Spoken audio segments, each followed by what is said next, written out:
Hello and welcome to our latest episode of the Kid and Kin podcast, Stories from the Hospitality Industry. I'm really happy to welcome Emma here to tell us all about the ups and downs that have brought her to where she is and what makes the hospitality industry so special. So hi Emma, thank you so much for coming and joining me with this conversation. So can we just get started with an introduction to who you are and what you do, please? Hi, well, lovely to meet you first of all, Cassie. Really nice to be talking to you today. Yeah, my name is Emma. I work for a business called Heartwood Collection. We have 42 sites across the UK, 14 Brasserie Blancs and 28 pubs. I've been with the business now coming up to 13 years, so a little bit of an old-timer here, or old-chimer as we call them in the business. I'll explain about that a little bit more and later on, but yeah, I'm Senior Communications Manager for Heartwood. I have been in the marketing team the entire time that I've been with Heartwood, but moved into the role of PR and comms just over 2 years ago now. So I oversee all our internal communications, external communications, and our PR. I love this brand, so I am so excited. But I don't want to jump too quickly to my excitement about your brand and what you do, because I think, and I will get to it, but I think the Heartwood Collection is absolute example of a hospitality brand that have just absolutely nailed it for a series of really exciting reasons. And then obviously your job is to communicate all those reasons. So you're doing a great job, because look how excited I am.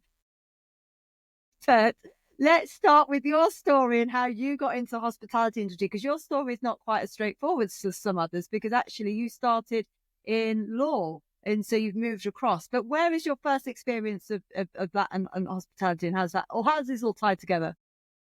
Well, I mean, funnily enough, working for Heartwood, it wasn't my first kind of like brush with hospitality. I think like most teenagers, I had weekend jobs that, you were working, Saturdays or Sundays. So I actually worked in a local restaurant when I was in sixth form. And, I loved working with people. I really enjoyed it. I loved the interactions with guests. But I think, when I went to university, I took a very, very conventional route. The assumption is you do your A-levels, you go to university, and then you've got to make a proper career out of it, profession. And, again, I dabbled in kind of like working in hospitality whilst I was at university, working as a waitress in Hong Kong, of all places, which was quite unusual. Wow. Yeah. I mean, just stop a second. How did you get to Hong Kong? What were you doing in Hong Kong? I was very lucky that my parents actually lived in Hong Kong whilst I was at university. And lovely. They lived out in the New Territories, so not actually on the main island itself. And when I was in my second year of university, I went out there for the summer holidays. And as you do, you see a restaurant opening up in a very, very kind of Hong Kong Chinese town. And you're going to apply for a job as a waitress there. And I have to confess, I was probably the worst waitress ever.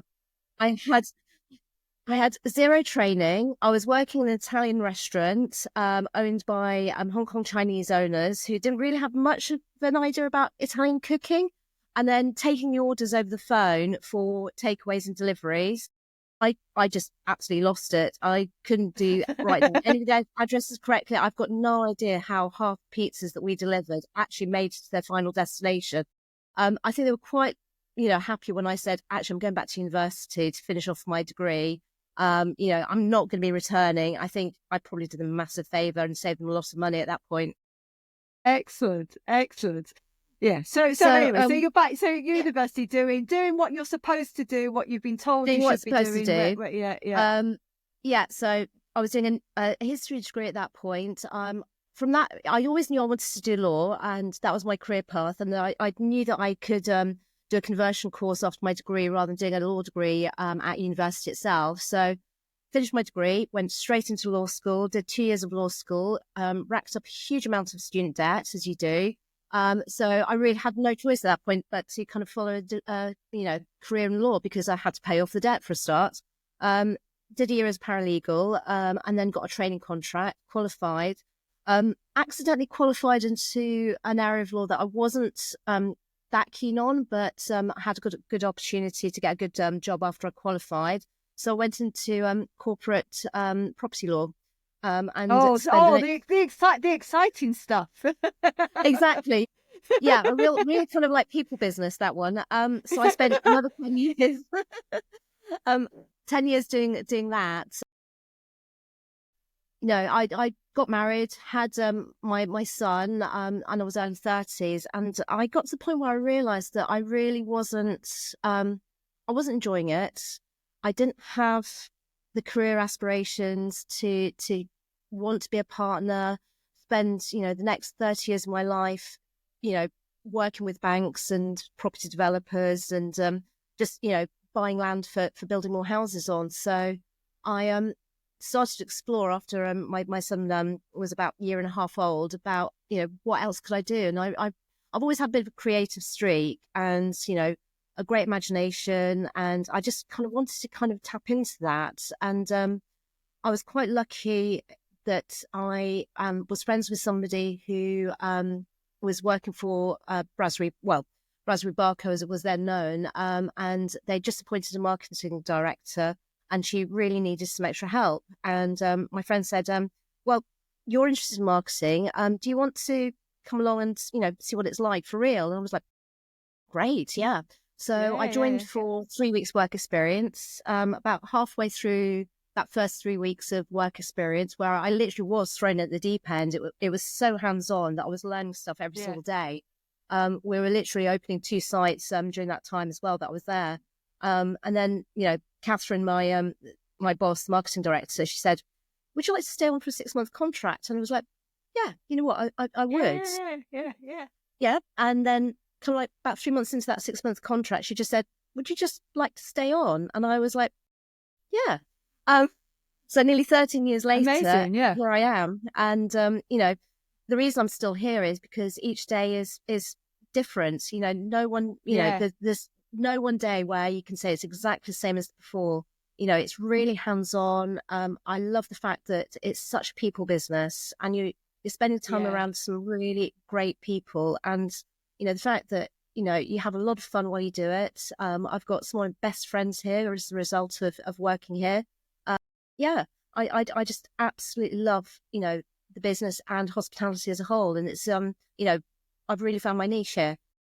Yeah, and these are all the wonderful things about when you find that place where you belong, which is what hospitality is all about. But and you're talking about people and the Heartwood Collection brand. It oozes people. Does I mean you've just won a big award for what is it? Was it Sunday Times Best Place to Work? Is that... We've had a really nice run of awards. Actually, we won 2 Publican Awards last year, and we won 2 People Awards at the Caterers People Awards last year.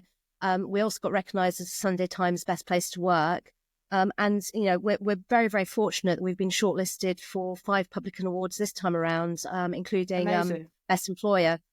So yeah, we're absolutely thrilled, and yeah, it's absolutely the people in the business that make it all about hospitality.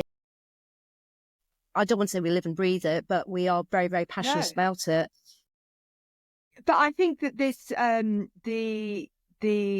the brand, the Heartwood Collection, and I talk brand in sort of like that sort of bigger picture thing. It is.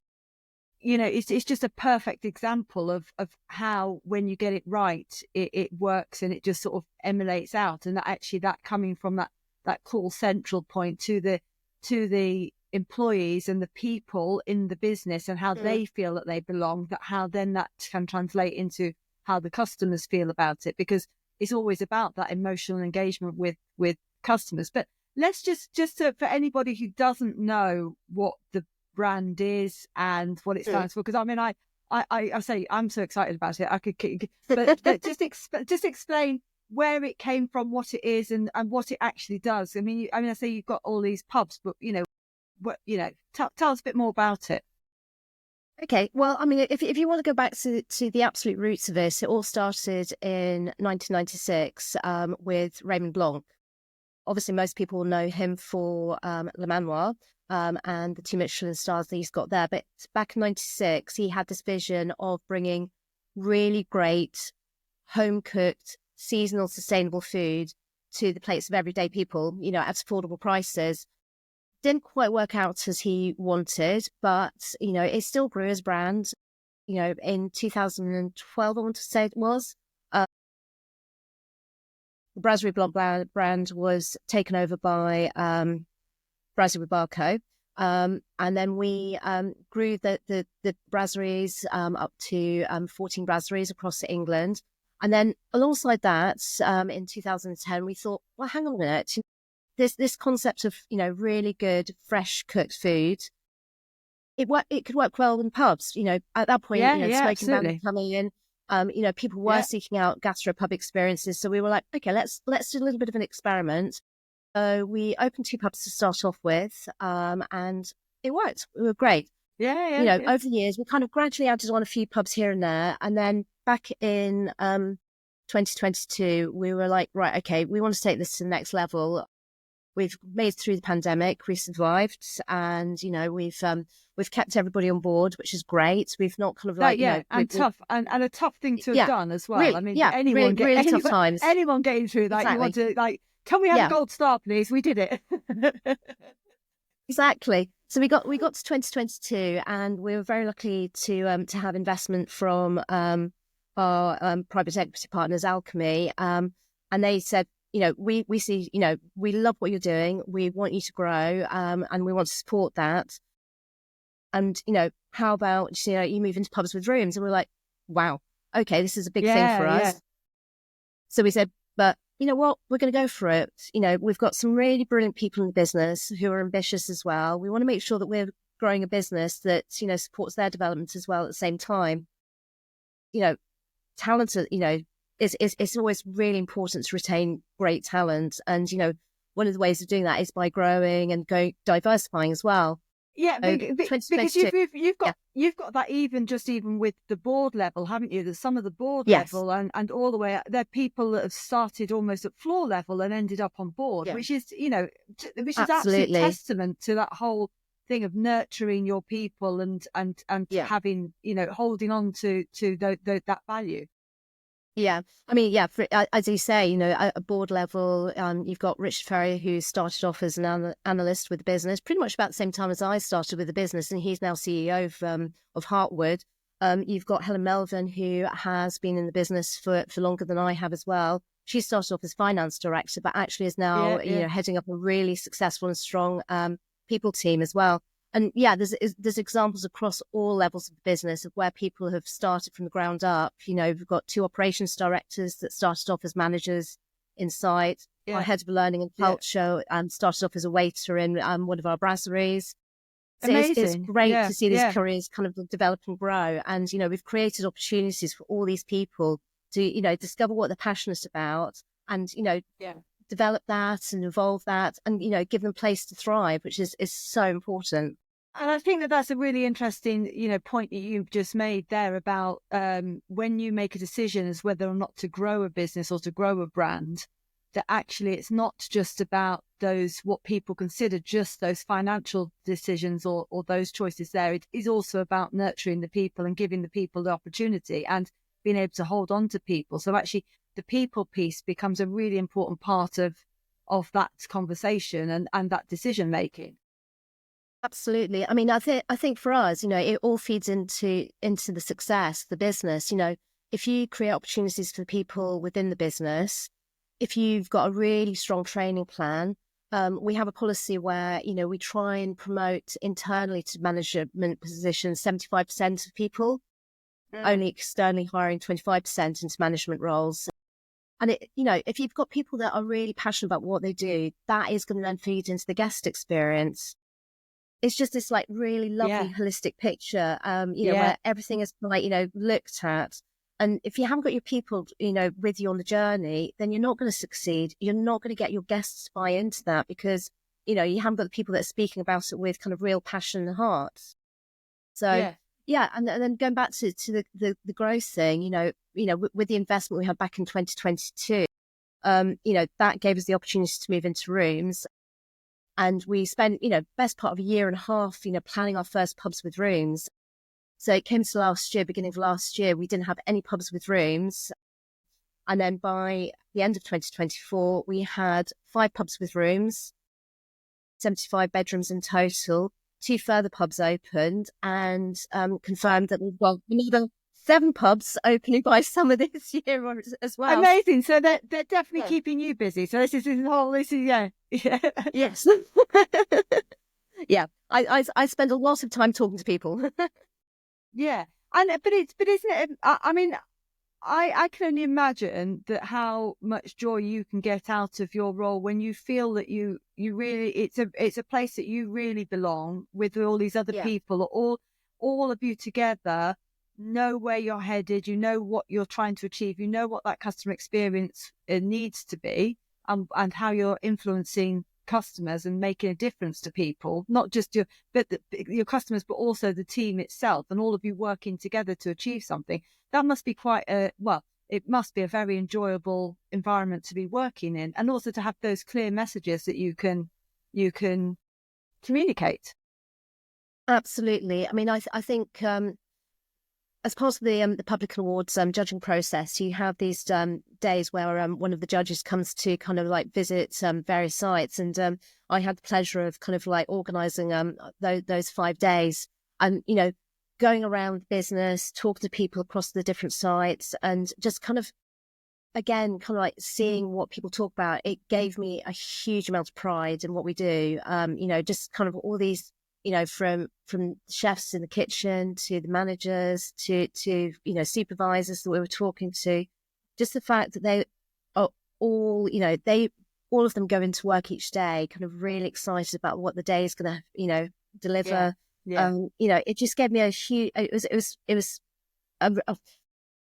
made me feel quite emotional, actually. I think I came out of it feeling like this is what makes it all worth it for us. This is why we do it. That we've got people that are engaged, they're ambitious, and they want to deliver the very best that they can each day. And our guest experience speaks for itself. We have like an average of 78%. Score on our NPS across the estate, which is great. And we've got engaged people on our socials, on our databases. And, the fact that people believe in us and support us as guests, especially when, at the moment times are tough, people are being very careful with the money. The fact that they put their trust in us to deliver a great experience makes me really, really proud of everybody in the business. And you've been able to do that thing, which is like, it's magic. It's what everybody wants, which is to expand in the way that you have expanded with the brand.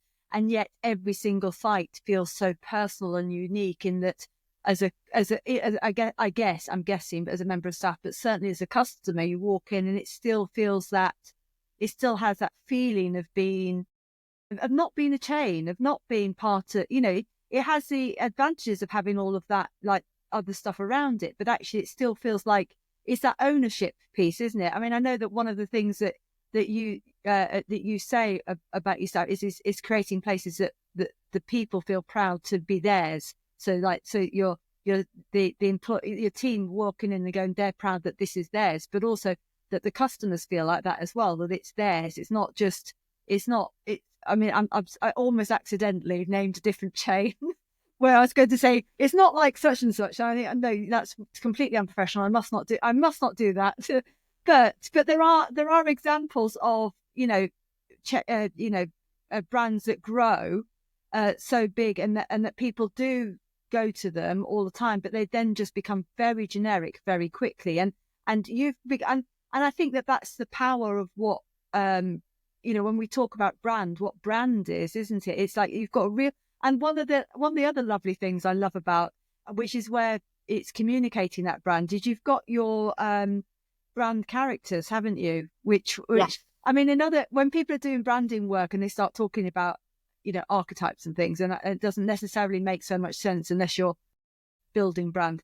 But actually, you guys have absolutely nailed it totally with translating that into these.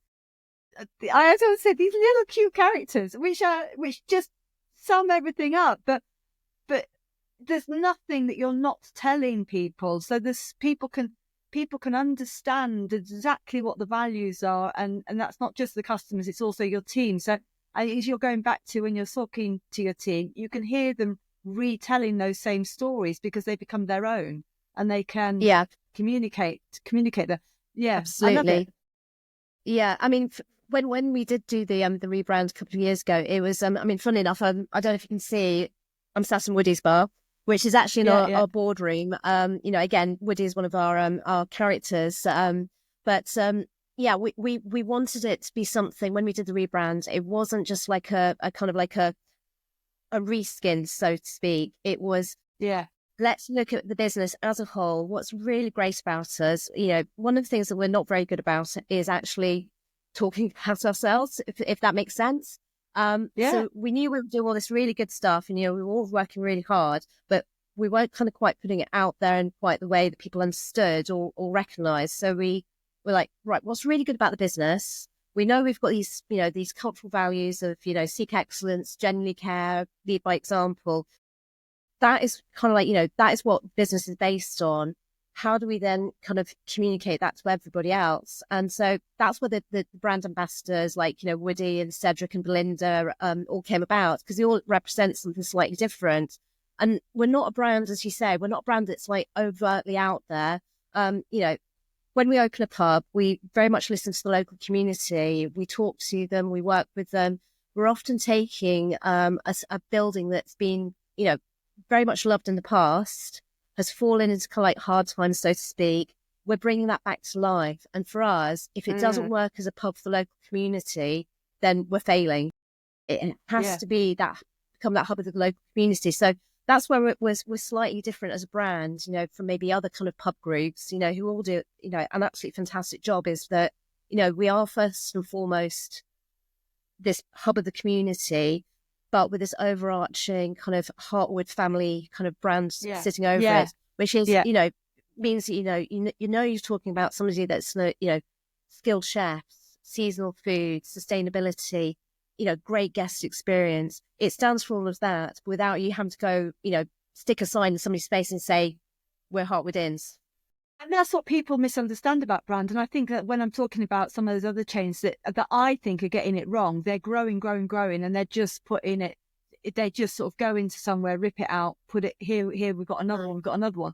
And actually what you've got is actually you've this understanding of what brand is, which is that seed of purpose, which then builds out the, you know, here's our purpose, here's our mission, but most importantly, here's our values and here's our personality. And that's the brand, but actually here's the business, and how do we create that within this thing? And it's that, and then the uniqueness and the you know, the way the customers engage with it is can be unique for each site, but you've still got a brand that's still got this strong personality. And most importantly, certainly from your case, which you're, you know, this just absolutely oozes it, is those values and what you stand for, and those, and that purpose of what you're trying to deliver, which is why you get such high emotional engagement, not just from your team, but also from your customers, as you say. Yeah, absolutely. And I think you're right. So I think when you say purpose, I think that really is, you know, kind of like what we do is everything we do is with purpose and thought. You know, as a business, we're extremely collaborative. You know, we don't work in silos as teams. We're constantly talking, you know, marketing's talking to operations. We're talking to, you know, the area chefs, the area managers, you know, all the, you know, you can't work in silos. You've got to communicate. You've got to collaborate. And once you've opened up those conversations between teams and between people, that's when the magic really happens, because you're creating something that not just you think is a good idea, but you've thought it through, that you know it's actually going to work. And ultimately, you've got to test it out on the guest. And then if you don't get it right, the guest will feed back to you. And if you don't listen to that guest, then you're going to continue to fail. So it's constant test and learn process. And that's what, you know, we've done last year, and we're continuing to do this year as well. And I think that's the other piece that a lot of business owners and hospitality business owners miss is this understanding that it is testing. You have to constantly, you're testing and learning all the time. It's always, perfection is the ideal. We're all headed towards perfection. We all want to get there. But actually, if we're not prepared to put it out there, maybe sort of, we think this might be right, but what do you think? And test it and get that feedback. And actually, really understand that it is a constant evolution, then you end up just being paralyzed and not doing anything, or going back to those other brands, just going, right, rip it out, do it like this, and move on to the next one. And then you lose heart. And so no, but I guess so your job, sort of in charge of all the comms and whatever, both internally and externally. I mean, once you've got this brand that has this really clear identity, I mean, I'm going to say, and I'm so I'm laughing at myself because I know that I'm going to offend you. No, it's all right, don't worry.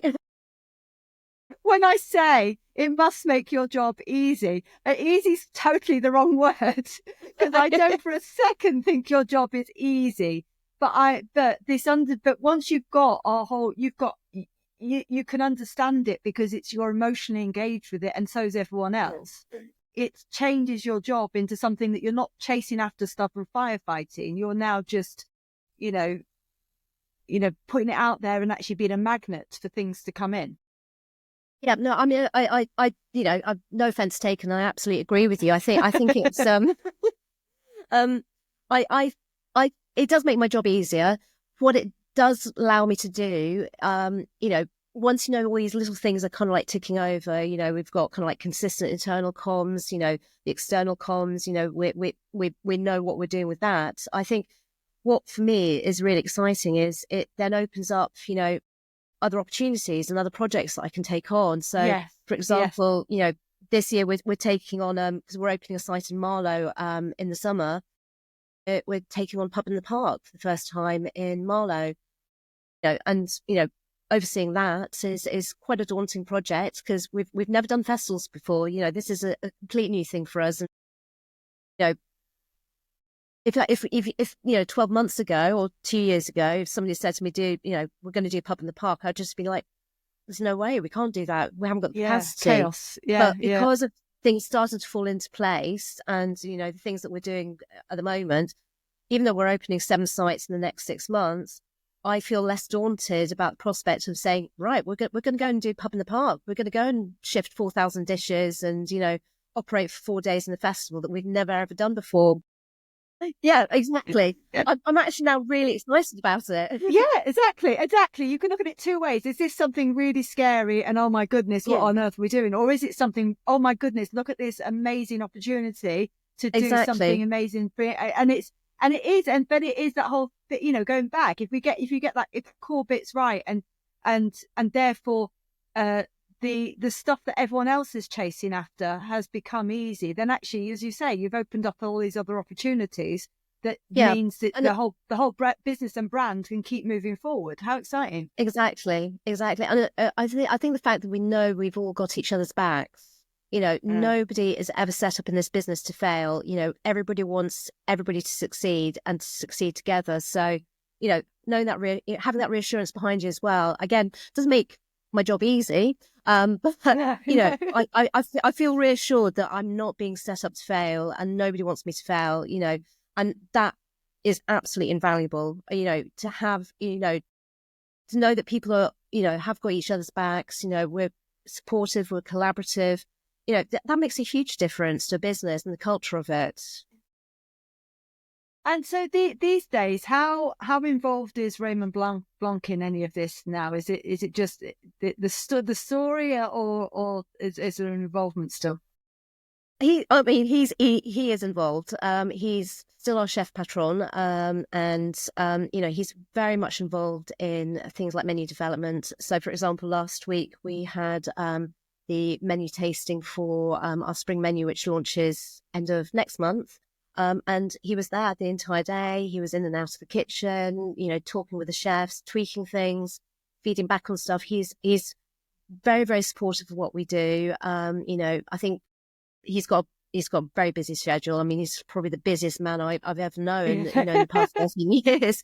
But, and I'm sure he would love to give more time. But, he is, at the end of the day, he is the person that inspired what we stand for in terms of, creating a team of skilled chefs, championing, careers in hospitality, making hospitality a really attractive place for people to work, and, for there to be exciting opportunities for people, regardless of their background, regardless of what their, preconceptions about hospitality are. He stands for all of that. And, Absolutely. the fact that he can talk about sustainability for decades and, everybody else has slowly caught up with him, again, that says a lot. No, absolutely. I mean, I just sort of see to me, Raymond, I mean, he does for lots of people. I mean, he's not just obviously in this, but just previously, as you said, with Le Manoir.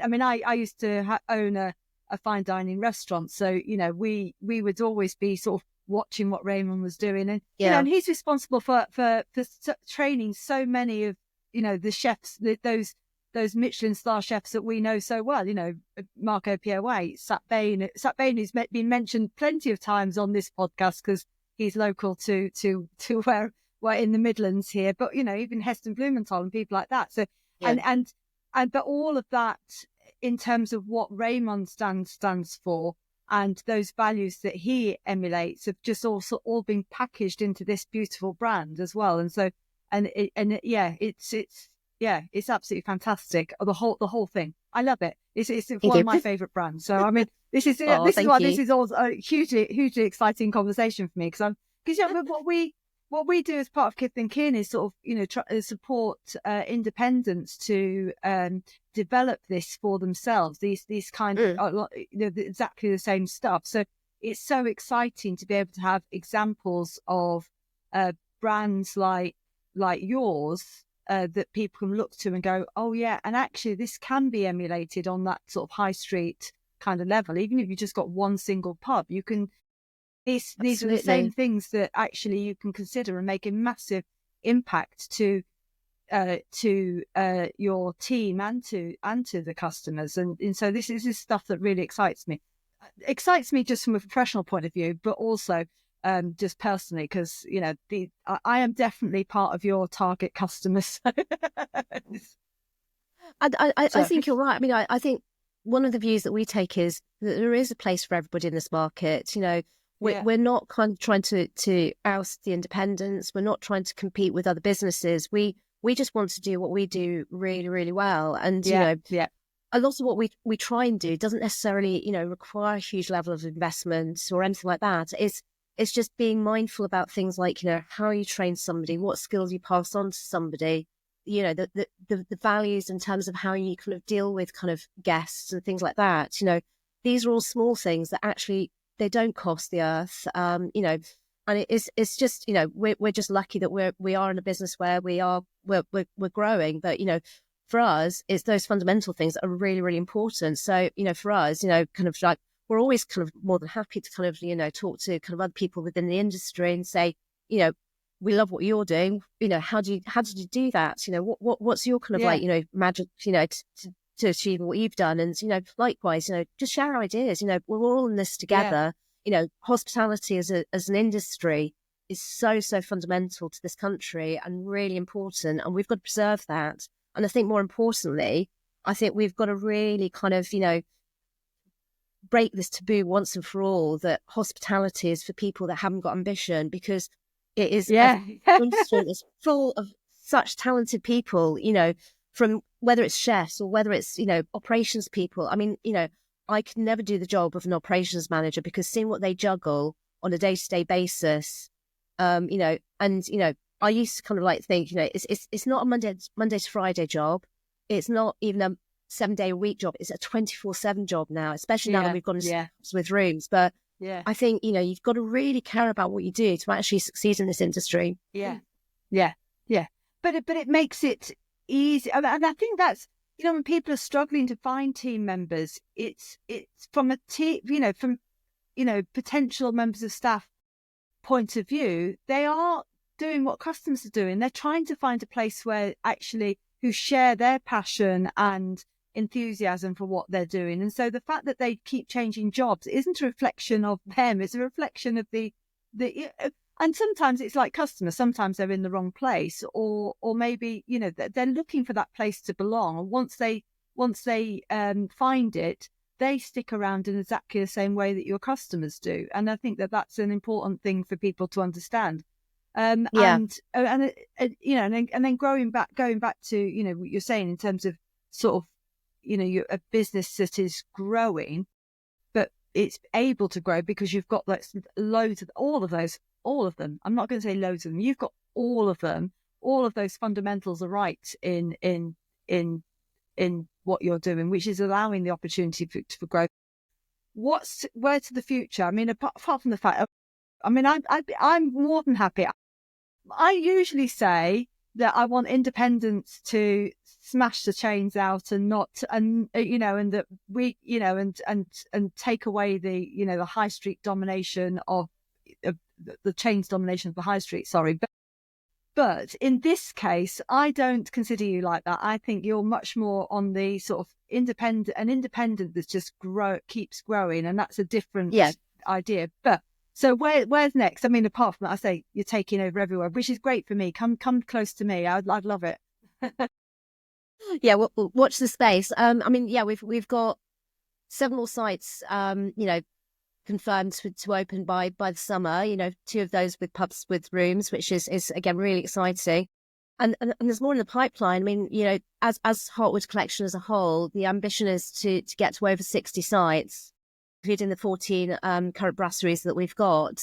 And then so that's potentially 46, 50 pubs over the next couple of years. And for us, it's going to be really important. Once we've got to the point where we've grown as much as we want to, just keep that existing estate, ticking over. You can't take your eye off the existing estate. It's really, really important. Retrospectively, we'll be going back to the existing estate, looking at where the places need to be refurbished, kind of touched up, where maybe needs a bit more support.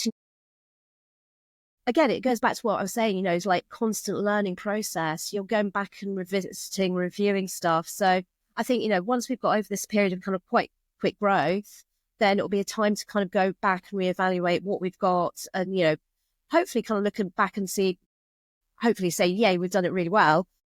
But also, you still have to go back and go, right, where can we improve? What can we be doing, over the next few years? I mean, again, we've had so many challenges as an industry over the past 2 years, probably 5 years now. We don't know what's going to be facing us in the next, 2 or 3 years. But, again, we've just got to make sure that we future-proof the business. Once we've got to the place where we want to be in terms of size, it's just maintaining that and continuing to perform well. Yeah. Absolutely fantastic. Thank you so much for taking the time out to talk to me. It's just so exciting to hear all about sort of the actually not just sort of what else is going on behind the scenes there a little bit. And to hear your personal story of how you got to where you are. If people want to get in touch with you, LinkedIn is a good place to find you, yeah? Absolutely, yes, definitely. Fantastic. And I will have that link in the show notes on here and across anywhere else. Thank you so much for your time. It really has been an absolute pleasure to chat. Thank you so much, Cassie. Really appreciate it. Love to meet you.